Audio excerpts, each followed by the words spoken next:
a meeting of the school board in public for the purpose of conducting the school corporation's business and is not to be considered a public community meeting. May be timed for public participation as indicated by agenda item or as directed by the president. The meeting site is fully accessible. Any person requiring further accommodation should contact the superintendent at the school corporation's central office. The meeting will be electronically recorded and will be kept on file in the superintendent's office. A copy of the audio recording will also be available on the NLCS website. Website address is www.nlcs.k12.in.us. Go ahead and officially call the meeting to order. Let the record reflect that all members are here with Mr. Bennett with us via Zoom. All right, we're going to go over and say the pledge. Just call your allegiance to the pledge. Allegiance to the flag of the United States of America and to the republic for which it stands, one nation, under God, indivisible, with liberty and justice for all.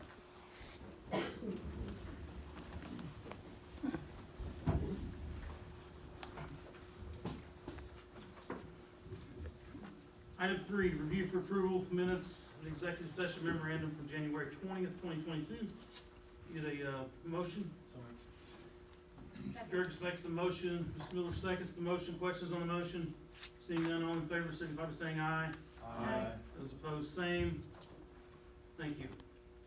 Item D, persons to address the board relative to the agenda.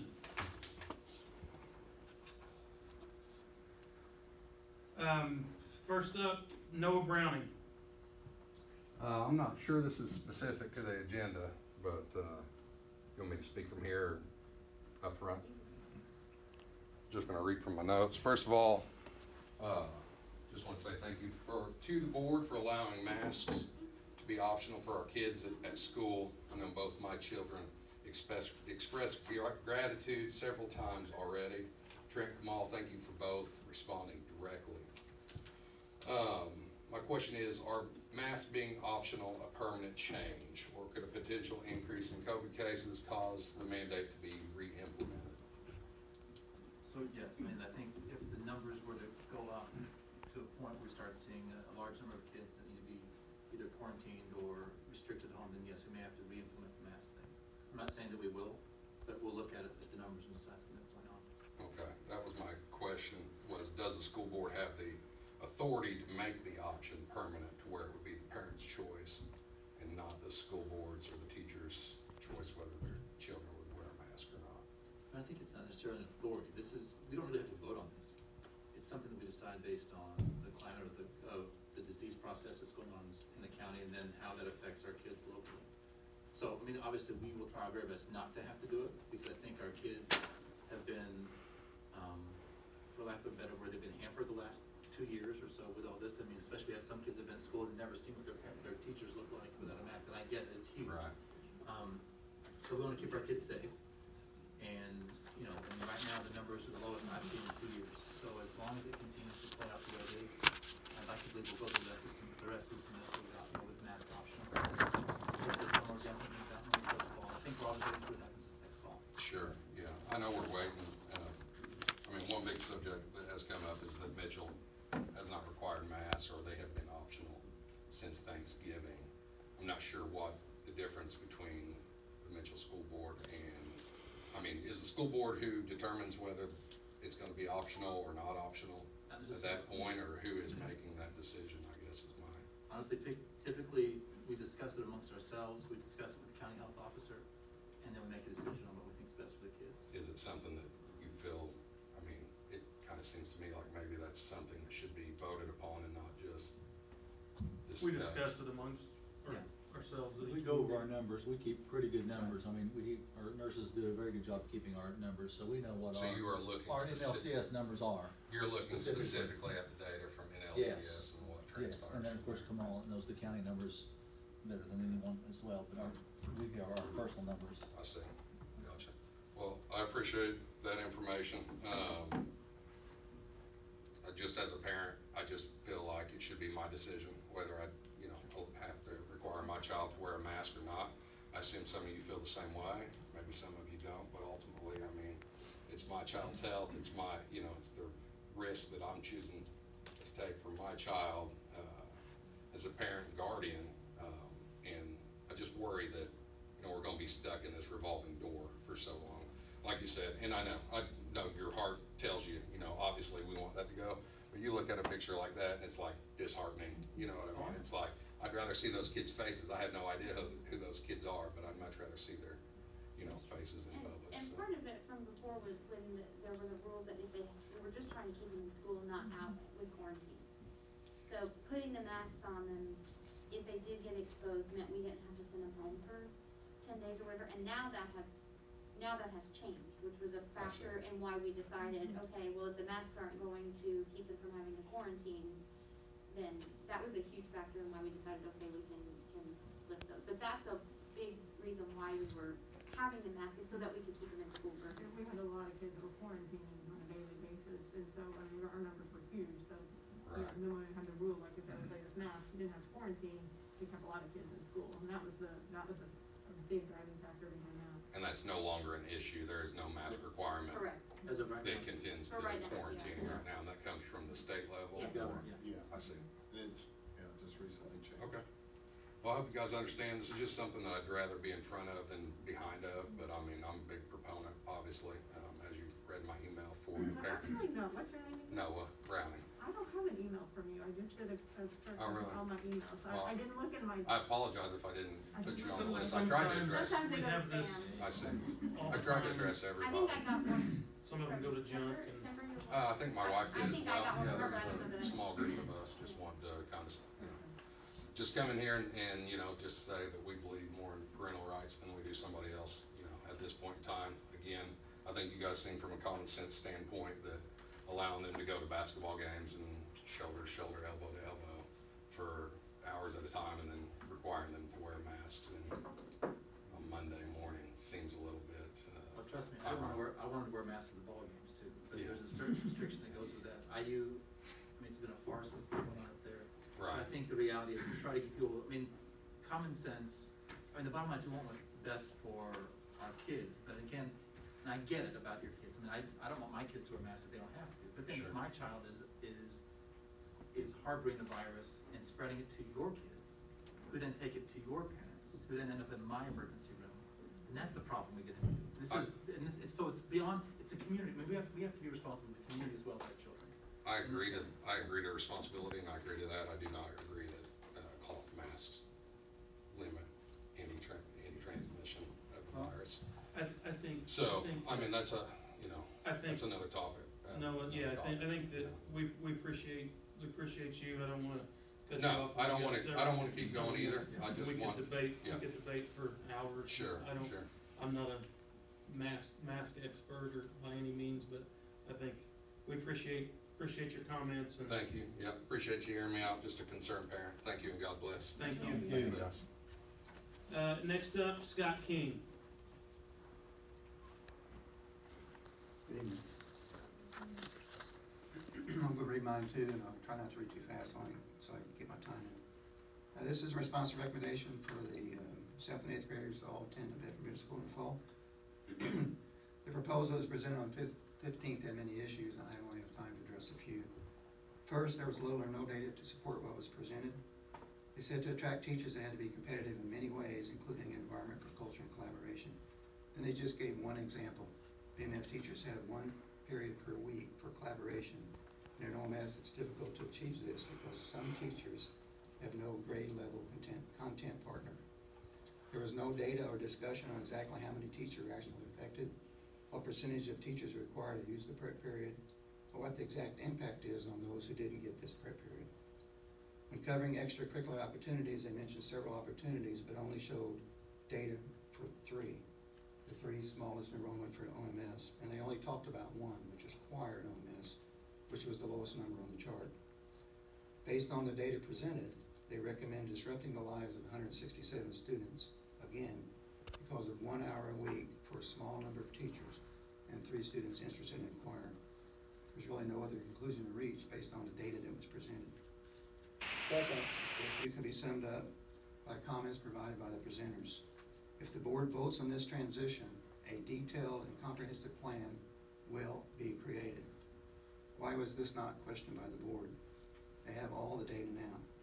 They know all the students involved, they know all the teachers involved, they know all the buildings involved.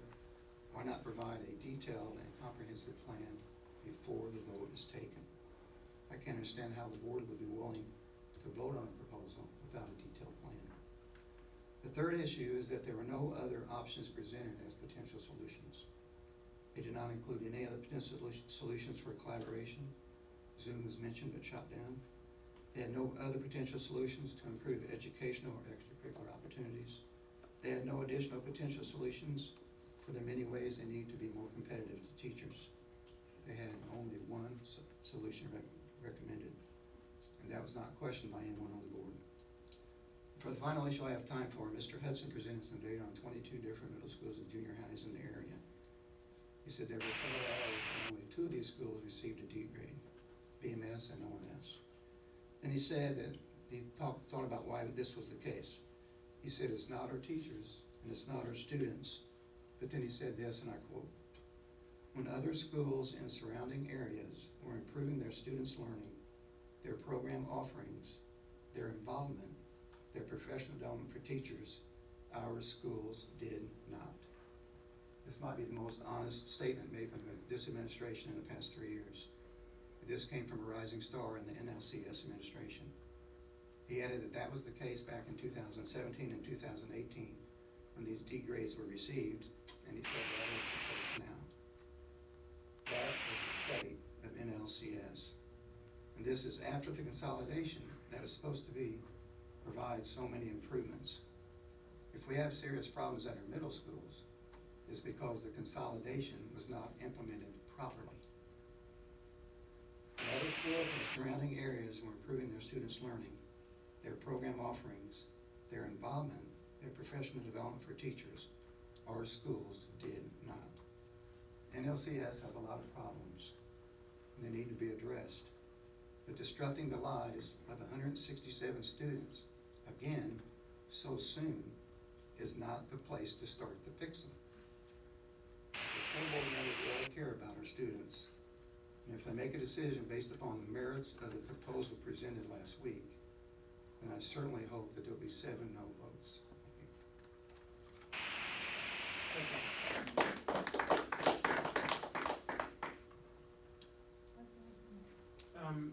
Next up is, it's got a note on here, that you mean at the other, okay. Moving on, item E, business services. Mrs. Weaver. I have that documentation she provided, she just came to observe it Okay. tonight. But anyway, Mr. President, Board, we present to you, all claims shown on the register, in the amount of $3,842,000, $842,021.26, dated this 22nd day of February, as presented. Entertain a motion to approve. So moved. Robert makes the motion in a second. Ms. Collier seconds the motion. Questions on the motion? Seeing none, all in favor signify by saying aye. Aye. Those opposed? Thank you. Moving on.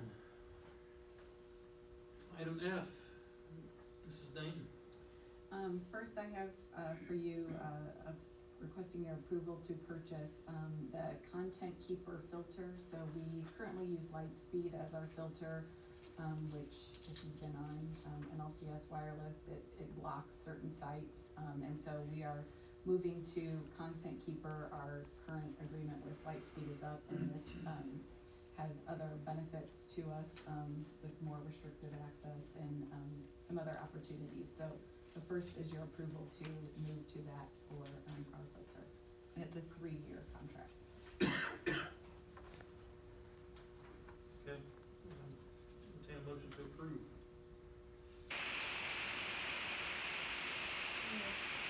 Collier makes the motion. And a second. Second. Mr. Gerger seconds the motion. Questions on the motion? I guess that, it's comparable to price and what we're Correct. using. Yes, yes. yes. I mean, I know inflation and all that. Yeah, so- and we are currently at the end of a 3-year contract, so the last time we purchased was 3 years ago, Right, so right. it has gone up, Okay. yes. It is comparable, and it is also, I mean, obviously we would want to have one, but it is also a requirement for E-rate funding, which helps us get some money back, on purchases that we have a content filter. Okay, thank you. Mhm. Any other questions on the motion? Seeing none, all in favor, signify by saying aye. Aye. Those opposed? Um, Thank you. the next, item for your approval is, an add-on to the Content Keeper, and this is a classroom. This allows teachers to better monitor students, in the classroom, through the filter. So it would allow them to, especially in our younger grades, send a website out to all students, so they don't have to worry about them typing it in, so they'd have access to it. It would allow, monitoring of certain sites being allowed during the class period, so students can, be engaged in the learning during that time. In addition, it would also just give that opportunity, if there are some sites that teachers request that we can't open for all access, we could just open it for a class period, so that they could access it just for that content while they're being supervised, and then it would close after the class period. So, I think this is something that our teachers have requested, our administrators have requested, and that we are, looking to move forward with this new product.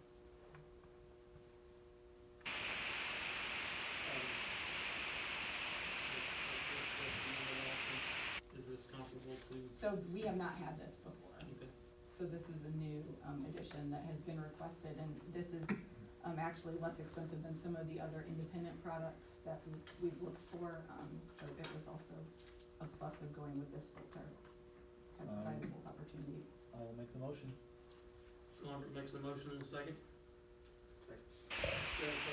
Questions on the motion? Seeing none, all in favor, signify by saying aye. Aye. Those opposed? Thank you. Thank you.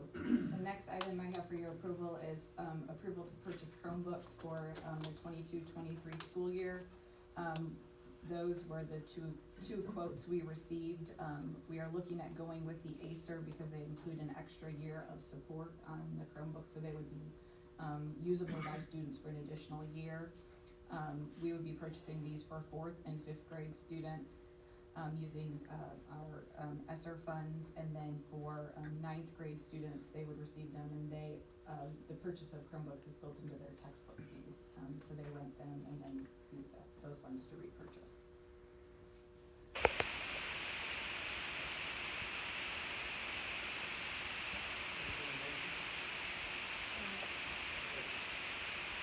Mr. Bailey seconds the motion. Questions on the motion? I've got one. You mentioned ESSER funds, so we can purchase Chromebooks Mm-hmm. Yes. with our ESSER funds? Yes, student devices, that's a big, thing, getting technology in students' hands is one of the big key pieces of that. Interesting. Thank you. Other questions on the motion? Seeing none, all in favor, signify by saying aye. Aye. Those opposed? Thank you. Thank you.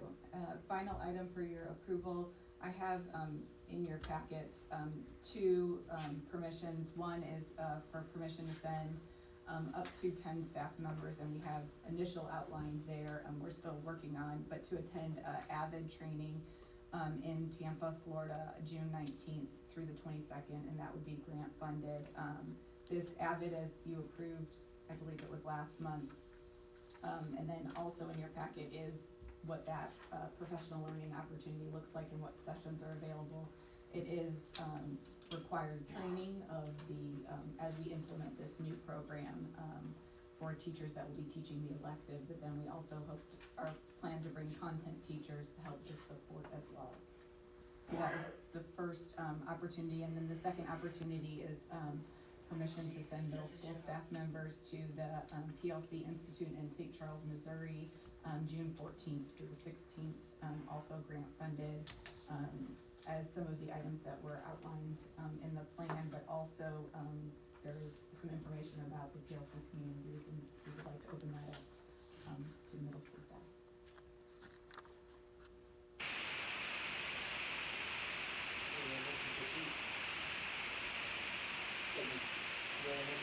Second? Mr. Gertis seconds the motion. Questions on the motion? Seeing none, all in favor signify by saying aye. Aye. Those opposed? Thank you. Thank you. Ms. Swinzak? Thank you.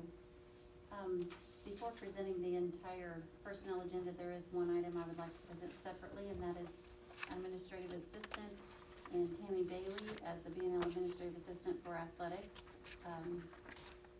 So I would present that to you for your approval. Motion to approve. Mr. Gertis makes the motion in a second. I'll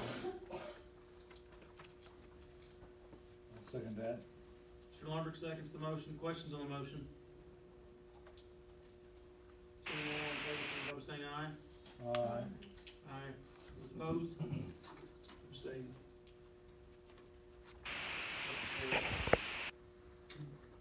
Are you able to see Mr. Bennett? Or do we? Can't see him. I just was curious. No, We don't see him on Can here. you, see a little phone. That's it. can you hear him? Mr. Bennett? Okay.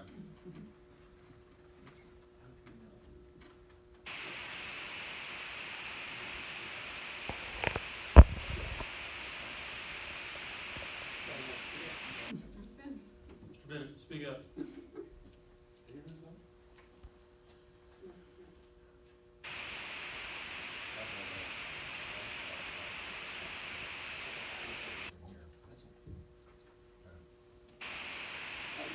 Moving on. Okay, thank you. I would like to present the personnel agenda as listed for your approval.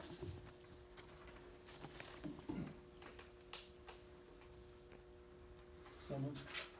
Mr. Lundberg makes the motion. Second? Second. Mr. Gertis seconds the motion. Questions on the motion?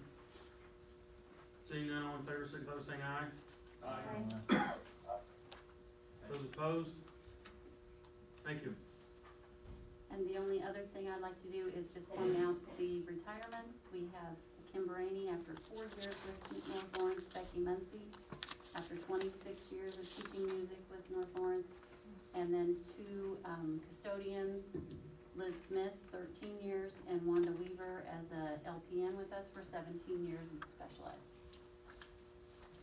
Thank you. Thank you. Moving on, item H. Mr. President, first up, we request the board's approval for overnight field trip for the BNL varsity softball team, which is a yearly trip that they take in Terre Haute. Motion to approve. So moved. Mr. Bennett makes the motion in a second. Second. Mr. Bennett seconds the motion. Questions on the motion? Seeing none, all in favor signify by saying aye. Aye. Those opposed? Thank you. Next up, just approval of a resolution confirming voting districts. Nothing has changed, it's just an update for Mrs. Toomey. And you have that resolution, just board's approval. Entertain a motion to approve. Motion. So moved. Mr. Bennett makes the motion. Mr. Gertis seconds the motion. Questions on the motion? Seeing none, all in favor signify by saying aye. Aye. Those opposed? Thank you. Next up, Mr. President, I'd like to ask Mrs. Dayton and Mr. Hudson just to share a little bit. I know some of the board had some questions and from our last work session and just some additional information that they'd like to share this evening. So, Mrs. Dayton. Thank you all again for your time and willingness to hear our presentation last week during the work session. We appreciate your passion for our teachers and students as we all want what's best for them. To provide a short recap, we began preparing for the 22-23 school year and analyzed data on classroom sizes, enrollment, teacher schedules, and more. It became apparent that there were things we could do to improve the educational and extracurricular opportunities for our middle school students as well as our teaching staff. The first step in achieving this is to transition the 7th and 8th grade students from the Olytic campus to Bedford Middle School. This will allow us to work towards 3 goals: retaining and attracting teachers, providing all NLCS middle school students with the same and improved educational opportunities, enhancing overall student learning at the middle school level. If you do not vote for this transition, the number of teachers at the Olytic campus will have to be reduced, and the ones that will remain will now teach both 7th and 8th grade in their content areas. Additionally, they will have even fewer opportunities for collaboration and support from peers and counterparts. We already ask so much out of our staff, and now we would be asking them to teach on an island with no common prep time and no support. This will hurt both retention and attraction, as their schedule will be completely full. For students, we will not be able to offer the same courses or programs at both Bedford Middle School and Olytic campus. Enrollment continues to decline, and there are not enough students to sustain the current model. The K-campus model no longer meets the needs of our students. After meeting with teachers and parents on February 2nd, and you all last week, we received feedback that a concrete written plan on additional offerings and changes in opportunities would be beneficial. This plan, as shared, cannot happen at both campuses. Olytic campus students will be disadvantaged if they are not moved to the Bedford Middle School. I also want to thank you for meeting with us, and the plan that you have before you lays out opportunities that we expect to offer next year and the subsequent years, and it also outlines our action plan. The plan details key objectives with accountable action steps for developing systems to support our teachers in their work and help them grow together instructionally by creating a collaborative professional learning community. If the board votes in favor of this decision, we expect the plan to evolve to include input from our teachers, our students, our parents, and other community stakeholders. Our goal, as it has always been, is to keep our students' education as the top priority. Transitioning 7th and 8th grade students to Bedford Middle School will provide them with increased educational and extracurricular opportunities imperative to their development as young adults. We feel this is what is best for our students, teachers, and future of NLCS. Any questions for Mr. I Hudson? have a question for Mrs. Dayton. You mentioned that that we will have to decrease the number of OMS teachers. Mm-hmm. That is surprising to me because we just talked about how we have positions open and we're not able to fill those. So can you? We'll have to decrease the number, so we'll just have 1 content teacher teaching 7th and 8th grade. So 1 ELA teacher, 1 math teacher.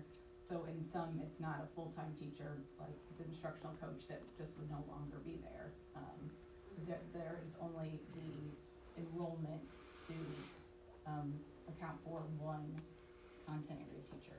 So the positions that we have posted now, can you, that's just not making sense to me. If we have positions, are they in different content areas? Is that, or how is it that we have positions posted, but we have to reduce the Currently, the staffing is for both of them, but next year, the numbers don't align with that staffing. Oh, I see what you're saying. So we are going to increase the class size? Will increase the number of which may have, I mean, they may have a little bit bigger classes, yes, next year, yes, because there will be less teachers. So, okay, again, make sure that I get this, so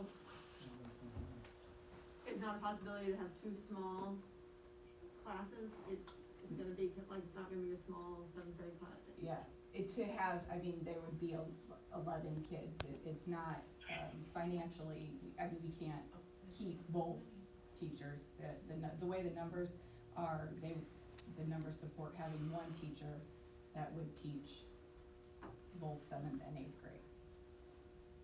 So if we do move to BMS, then what, do we still not have to reduce the number of teachers? So then we would look at moving the teachers to BMS, and we wouldn't replace the teachers that we're already missing. Does that make sense? We wouldn't rehire those positions. Yeah, I'm not sure how I so if, I understand why you're saying we have to reduce it olytic, but if we moved the same number, let's say, all the same students that were at olytic decided to stay, and then we moved them all to BMS, how will we not be in the same position of needing fewer teachers if there's already teachers at BMS? Is my, I just wanna make sure I'm understanding. If we keep OMS open, we have to reduce teachers, but if we combine them, we don't. To me, that's kind of counterintuitive, a little bit. I don't know if it's just me. It's all about the So if we keep this, if we keep olytic open, then the staffing there would be 11 kids maybe. I get that.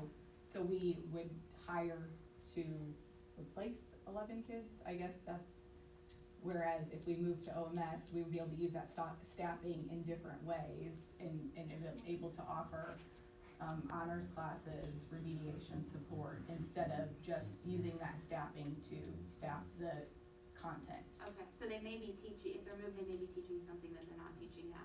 Correct, yes. And that is the piece that we want teacher input on and want to look at what offerings, in the plan, Project Lead the Way, biomedical and engineering classes are something, so that teacher, you could have a science license, you could have the social studies, they just need the training to be able to teach it.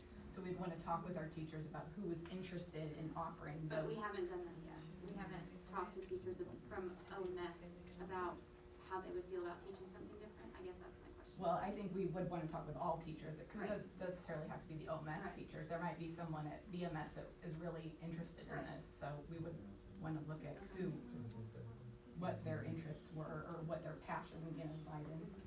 And the interest is gonna be based on the kids' Student, interest, so we don't yes. even know what classes that would be.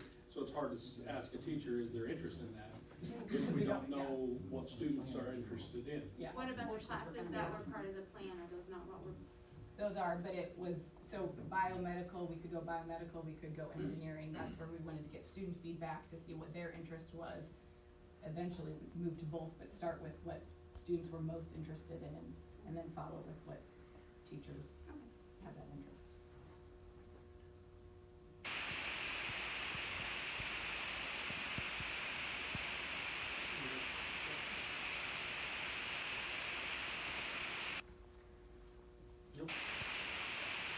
Well, as you can see in here, Maggie Dayton and our principals have given this much thought and consideration.